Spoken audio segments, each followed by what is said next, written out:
Hello everyone, welcome back to Himachal success book. आज हम discuss करेंगे 16 से 23 मई 2022 के हिमाचल प्रदेश के करंट अफेयर्स। इसके अलावा अगर आपको इस सेशन की पीडीएफ चाहिए तो आप टेलीग्राम चैनल से डाउनलोड कर सकते हैं। टेलीग्राम पे सर्च कीजिए हिमाचल सक्सेस बुक और वहाँ से आप इस सेशन की पीडीएफ प्राप्त कर सकते हैं। स्टार्ट करते हैं discussion. First question is, who has become the first Indian mountaineer to scale 4 peaks having the heights of more than 8,000 metres in less than a month. एक महीने से भी कम समय में 8,000 मीटर से अधिक की ऊंचाई वाली 4 चोटियों को फतेह करने वाली पहली भारतीय पर्वतारोही कौन बन गई हैं? तो काफ़ी प्राउड मोमेंट है ये हिमाचल प्रदेश के लिए, और ये बनी हैं बलजीत कौर। तो हाल ही में जो बलजीत कौर हैं, इन्होंने एक सीज़न में एक महीने से भी कम समय में 8,000 मीटर से अधिक की ऊंचाई वाली 4 चोटियों को फतेह किया है, और ऐसा करने वाली ये पहली भारतीय पर्वतारोही बन गई हैं।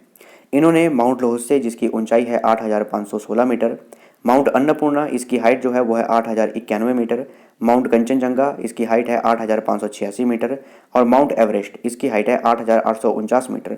इन चारों की चारों चोटियों को फतेह किया है, और ये एक महीने से भी कम समय में फतेह किया है। और यहाँ पे आप देख सकते हैं ये जो चारों के चारों जो पीक्स हैं, माउंटेन पीक्स हैं, इनकी हाइट जो है 8,000 मीटर से भी अधिक है।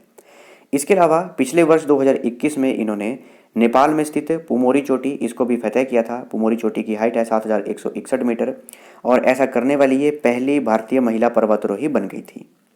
इसके अलावा बलजीत कौर जो हैं सोलन जिले के पंजरोल गांव की रहने वाली हैं, और इनके पिता अमरीक सिंह ये हिमाचल सड़क परिवहन निगम यानी कि HRTC में बस ड्राइवर हैं। Which university has introduced hydroponic farming for the first time in Himachal Pradesh? Himachal Pradesh में पहली बार किस विश्वविद्यालय ने हाइड्रोपोनिक खेती की शुरुआत की है? ये की गई है एग्रीकल्चर यूनिवर्सिटी पालमपुर द्वारा। देखिए, ये जो हाइड्रोपोनिक फार्मिंग है, इसमें जो भी न्यूट्रिएंट्स वगैरह हैं वो पानी के थ्रू प्लांट्स को दिए जाते हैं। यहाँ पर हाइड्रो का मतलब आपको समझ आया होगा, हाइड्रो का मतलब है पानी। इसके थ्रू ही जो भी न्यूट्रिएंट्स वगैरह हैं, एसेंशियल रिक्वायरमेंट्स हैं, वो सारी की सारी पानी के थ्रू ही दी जाती है। पानी के थ्रू ही ग्रो किया जाता है सारे के सारे प्लांट्स को। तो पहली बार हिमाचल प्रदेश में जो हमारे एग्रीकल्चर यूनिवर्सिटी पालमपुर है, इन्होंने हाइड्रोपोनिक फार्मिंग इसको इंट्रोड्यूस किया है। According to the report of Agriculture Department, in which district of Himachal Pradesh crops have suffered the most due to drought? कृषि विभाग की रिपोर्ट के अनुसार हिमाचल प्रदेश के किस जिले में सूखे से फसलों को सबसे अधिक नुकसान हुआ है? ये हुआ है सिरमौर जिले की फसलों को। तो हाल ही में जो हमारा एग्रीकल्चर डिपार्टमेंट है, उनके द्वारा एक रिपोर्ट जारी की गई है, और इस रिपोर्ट के अनुसार हिमाचल प्रदेश में सूखे से फसलों को 207 करोड़ रुपए का नुकसान हुआ है। और जो हमारी बागवानी फसलें हैं, उनमें सबसे अधिक सेब को नुकसान हुआ है।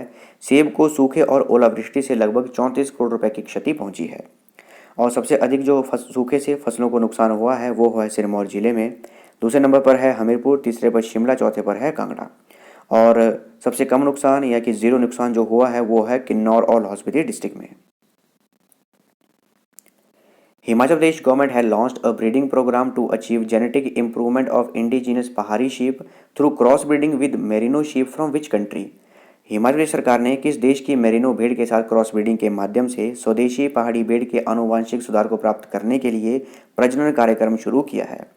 तो ये जो किया गया है, ये किया गया है ऑस्ट्रेलिया की मेरिनो शीप के साथ।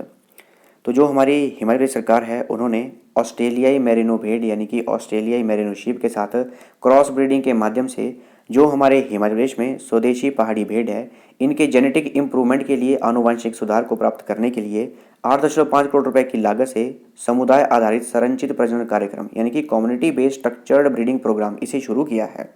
और जो हमारा नेशनल लाइवली स्टॉक मिशन है, इसके तहत 6 करोड़ रुपए की लागत से 240 ऑस्ट्रेलियाई मेरिनो भेड़ को लाया गया है, जिसमें 40 नर हैं और 200 मादा हैं। और इसलिए लाया गया है ताकि इनकी क्रॉस ब्रीडिंग करवाई जा सके जो हमारी स्वदेशी पहाड़ी भेड़ है उनके साथ, और अगले 5 वर्षों तक लगभग 3,000 टन का जो ऊन उत्पादन का लक्ष्य है उसे भी पूरा किया जा सके। The multipurpose merino sheep a Spanish breed is being Rudyard eight which place? बहुउद्देशीय मेरिनो भेड़ एक स्पेनिश नस्ल को किस स्थान पर पाला जा रहा है? देखिए, ऑस्ट्रेलिया से तो अभी लाई गई हैं, उससे पहले भी एक मेरिनो शीप की ब्रीड जो है वो लाई गई है, और ये स्पेनिश मेरिनो ब्रीड है, और इसे एक जगह पर पाला जा रहा है। तो कहाँ पर पाला जा रहा है? तो ये मंडी जिला के नगवाई में जो हमारा शीप ब्रीडिंग सेंटर है वहाँ पर इसे पाला जा रहा है। तो मल्टीपर्पज़ मेरिनो शीप यानी कि बहुउद्देशीय मेरिनो भेड़ ये एक स्पेनिश नस्ल है, और मंडी जिला के नगवाई में जो हमारा शीप ब्रीडिंग फार्म है वहाँ पर इसे पाला जा रहा है। और आर्टिफिशियल इंसेमिनेशन के माध्यम से यानी कि कृत्रिम गर्भधान के माध्यम से 2 करोड़ रुपए लगभग और 800 स्वस्थ मेमनो लैम्स का उत्पादन किया गया है। अच्छा, कमेंट बॉक्स में लिख के बताइएगा कि हिमाचल प्रदेश में कितने शीप ब्रीडिंग फार्म्स हैं और वो कहाँ कहाँ पर हैं, उनका नाम भी बताइएगा और टोटल कितने हैं वो भी बताइएगा। How many indigenous breeds of sheep are there in Himachal Pradesh? Himachal Pradesh में भेड़ की कितनी देसी नस्लें हैं? कितनी हैं? तो 2 देसी नस्लें हैं हिमाचल प्रदेश में। तो हिमाचल प्रदेश में भेड़ की 2 देसी लोकप्रिय नस्लें हैं, एक है रामपुर बुशहरी नस्ल और दूसरी है गद्दी ब्रीड। और इनसे उच्च गुणवत्ता वाले कालीन का ऊन बनाया जाता है, कारपेट वूल बनाई जाती है। और जो हमारी रामपुर बुशहरी भेड़ की नस्ल है इसे शिमला जिले में पाला जाता है और जो हमारी गद्दी भेड़ नस्ल है इसे चंबा, कांगड़ा, कुल्लू, किन्नौर और लाहौल स्पीति इन जिलों में पाला जाता है।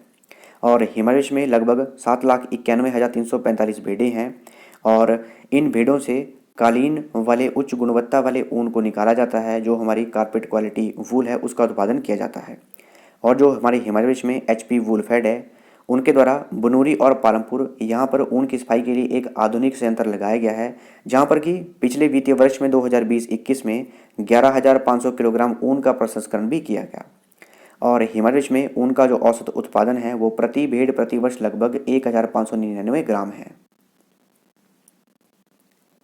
What is the rank of Himachal Pradesh in the country in wool production at present? वर्तमान में ऊन उत्पादन में हिमाचल प्रदेश का देश में कौन सा स्थान है? तो छठा रैंक है हमारे पूरे इंडिया में वूल प्रोडक्शन में हिमाचल प्रदेश का।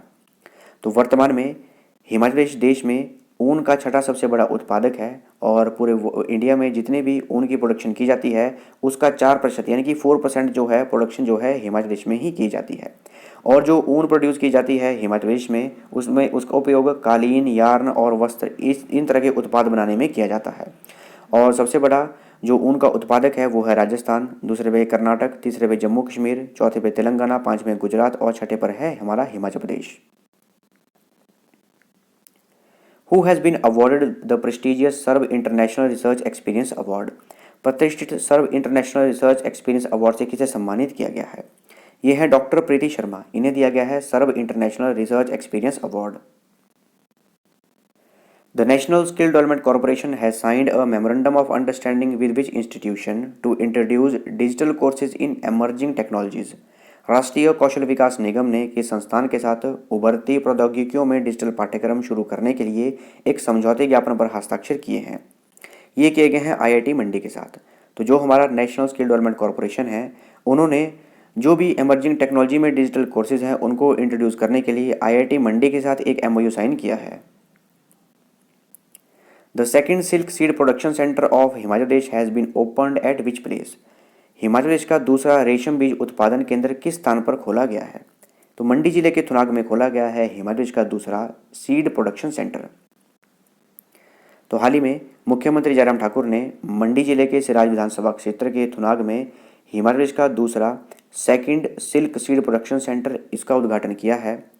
इसके अलावा हिमाचल प्रदेश में लगभग 12,000 किसान ऐसे हैं जो कि रेशम का उत्पादन करते हैं यानी कि सेरीकल्चर करते हैं। और अभी जो रिक्वायरमेंट है हिमाचल प्रदेश में वो 7,500 ऑनर्स की है, सिल्क की है और इसका उत्पादन किया जा रहा है। और अभी जो हिमाचल प्रदेश का पहला सिल्क सीड प्रोडक्शन सेंटर है जो कि है पालमपुर में, वहाँ पर 2500 औंस का उत्पादन किया जाता है और शेष जो 5,000 औंस जो है सिल्क प्रोडक्शन जो है वो अभी जो second silk seed production centre Sunag में खोला गया है वहाँ से इसकी जो डिमांड है वो पूरी की जाएगी। इसके अलावा 2.5 करोड़ रुपए की लागत से बगान चनौगी, सरोवा, धरोट, मूरा और डीम कटारू यहाँ पर भी सरकारी रेशम केंद्र यानी कि गवर्नमेंट सिल्क सेंटर का निर्माण किया जा रहा है। तो ध्यान रखिएगा हिमाचल प्रदेश का जो दूसरा सिल्क सीड प्रोडक्शन सेंटर है वो मंडी जिले के थुनाग में खोला गया है। Eight which place the silk entrepreneurship development and innovation centre is being constructed at A cost of ₹4.94 crore? 4.94 crore रुपए की लागत से किस स्थान पर सिल्क उद्यमिता विकास और नवाचार केंद्र का निर्माण किया जा रहा है? तो ये बाली चौकी में किया जा रहा है। तो मंडी जिले की बाली चौकी में silk entrepreneurship development and innovation centre इसका निर्माण किया जा रहा है और लगभग 4.94 करोड़ रुपए की लागत से किया जा रहा है और उत्तर भारत का पहला ऐसा ये केंद्र होगा। Chief minister Jairam Thakur inaugurated the 84th branch of which bank in Himachal Pradesh at Thunag in Mandi district? मुख्यमंत्री जयराम ठाकुर ने हिमाचल प्रदेश में मंडी जिले के थुनाग में किस बैंक की 84वीं शाखा का उद्घाटन किया है? तो कौन से बैंक की 84th ब्रांच खोली गई है हिमाचल प्रदेश में? ये है HDFC बैंक। और कहाँ खोली गई है? ये तुनाग में खोली गई है। सीमा, who is going to participate in the senior national athletics competition to be held in Chennai from June 10 is related to which sporting event? 10 जून से चेन्नई में होने वाली सीनियर नेशनल एथलेटिक्स प्रतियोगिता में भाग लेने जा रही चंबा की सीमा किस खेल आयोजन से संबंधित है? तो रेस से ये संबंधित है। और 10 जून से जो चेन्नई में सीनियर नेशनल एथलेटिक्स चैंपियनशिप होगी उसमें पार्टिसिपेट करेंगी और 5000 मीटर और 10,000 मीटर की दौड़ में दौड़ेंगी।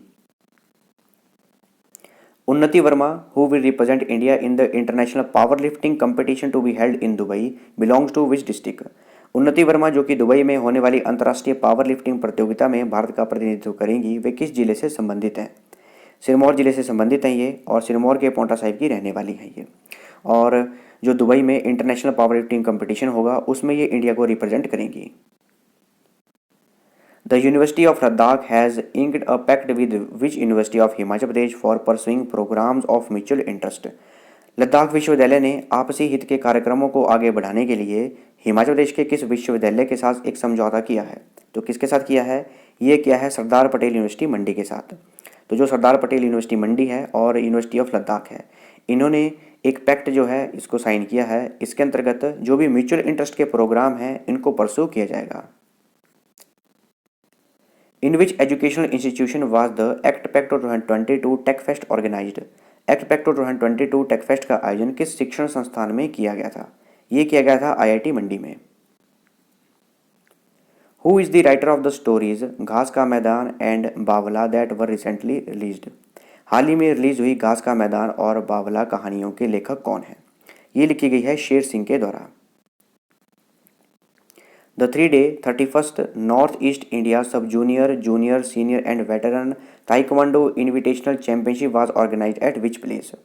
3 दिवसीय 31वीं north east India sub junior, junior, senior और वेटरन ताइक्वांडो इनविटेशनल चैंपियनशिप का आयोजन किस स्थान पर किया गया? ये किया गया चंबा के डलहौजी में।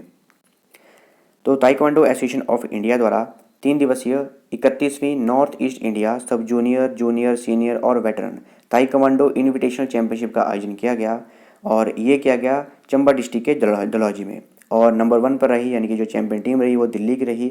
70 स्वर्ण पदक जीते, 45 रजत पदक और 85 कांस्य पदक जीते। दूसरे नंबर पर कर्नाटक रहा, तीसरे नंबर पर गुजरात रहा। Himachal Pradesh department of Ayush has signed a memorandum of understanding with which university for setting up Yogananda Ayush Medicity?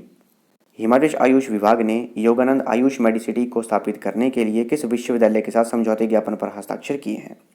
ये किए गए हैं शूर्णी यूनिवर्सिटी के साथ। तो जो हमारा हिमाचल प्रदेश का आयुष डिपार्टमेंट है और शूर्णी यूनिवर्सिटी दोनों मिलकर सोलन में योगानंद आयुष मेडिसिटी इसका निर्माण करेंगे, इसकी स्थापना करेंगे। Which district administration has signed a memorandum of understanding with All India Institute of Medical Sciences AIIMS Bilaspur for collaboration in the areas of telemedicine, diagnostics and patient care services? किस जिला प्रशासन ने टेलीमेडिसिन, निदान और रोगी देखभाल सेवाओं के क्षेत्र में सहयोग के लिए अखिल भारतीय आयुर्विज्ञान संस्थान यानी कि एम्स बिलासपुर के साथ एक समझौते ज्ञापन पर हस्ताक्षर किए हैं? तो ये किए गए हैं चंबा डिस्ट्रिक्ट एडमिनिस्ट्रेशन के द्वारा। यानी कि जो हमारा चंबा डिस्ट्रिक्ट एडमिनिस्ट्रेशन है और एम्स बिलासपुर है, इन्होंने एक मेमोरेंडम ऑफ अंडरस्टैंडिंग साइन किया है जिसके अंतर्गत जो भी टेलीमेडिसिन, डायग्नोस्टिक और पेशेंट केयर सर्विस ये जो एरिया है इसमें कोलैबोरेशन करेंगे। कौन कौन? चंबा डिस्ट्रिक्ट एडमिनिस्ट्रेशन और जो हमारा एम्स बिलासपुर है दोनों।